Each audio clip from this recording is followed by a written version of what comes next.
Abatuuze ku kyalo Kisutono mu disitulikiti y'e Butambala babonekedde oluvannyuma lw'omuvubuka Kefa Kagolo okuziikula kitaawe Peter Kagolo yaziikibwa mu 2023 ng'ategeezza abatuuze nti Nabbi era nga Katonda yamutuma okumuzuukiza kyokka naye n'afa enkyala leero. Aziikudde kitaawe mu mbeera ffenna gye tutaamanya twategedde eggulo ateekwa okuba nga yamuggyayo dda ng'enkuba ekyatonnya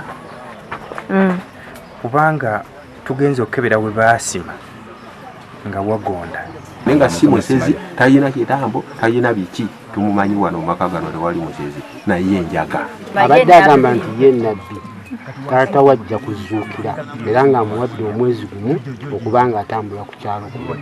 Kefa amazina omulambo gwa kitaawe emyezi mukaaga era nga abadde agenda agamba abantu nti wakuzuukiza kitaawe kubanga ye Nabbi. Ssentebe w'ekitundu kino Ssennyonga Edward ategeeza nti omuvubuka ono abadde asibirira njaga era nga yiyita Nabbi. Yabadde ye musika wa kitaawe ono we yaziikula wa Peter Kagolo ye musika naye omusajja ono yagenda n'afuna omuzigo okunywa enjaga. Ono ategeeza nti omuvubuka ono yamutegeezaako nti wakuzuukiza kitaawe n'amuwakanya kyokka ekyamuyisizza kwe kuyita muganda we amulaga ekitaawe yazuukidde ne basanga omulamu mu nju. Olwo kwe kutegeeza ssentebe w'ekitundu. Muganda we ng'azze wano ng'amugamba nti oyagala okulaba ku ngumbagumba za Peter taata nti ye bw'oba nga oziirina nti nziirina nti gulawo awo mu kisenge ekyo olabe. Yagenze okuggulawo okutunula ng'alaba kitaawe nga bwe twamuziika nga waali yennyini mu mbugozi nga yamuziikulayo. Ssennyonga asabye abavubuka okukomya okwesibira galagala kubanga omuvubuka ono abadde akwesa nnyo enjaga. Bo abatuuze bafumiridde ekikolwa kino eky'okunona obuwangwa n'ennono bya Buganda era n'ebiwunya n'omutima gwa Kefa okusulanga n'omulambo mu nnyumba. Bongedde ne bategeeza nti omuzimu gwe gunyize ne gutta Kefa era nga wakuziikibwa ekiro. Ekikolwa ekyo kibi nnyo nnyo ne mu Buganda ekyo tekiriyo kiyinza n'okuba nga kye kimu ku bulwadde obumusse.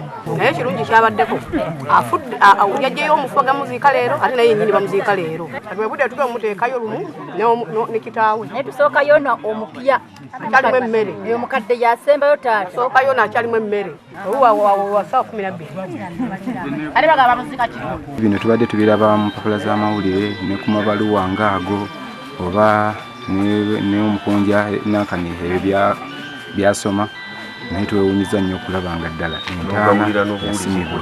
Wano poliisi y'e Butambala etuuse mu kifo kino n'etwala omulamu gwa Kefa mu ddwaliro Gombe oluvannyuma gukomezebweyo okuziikibwa.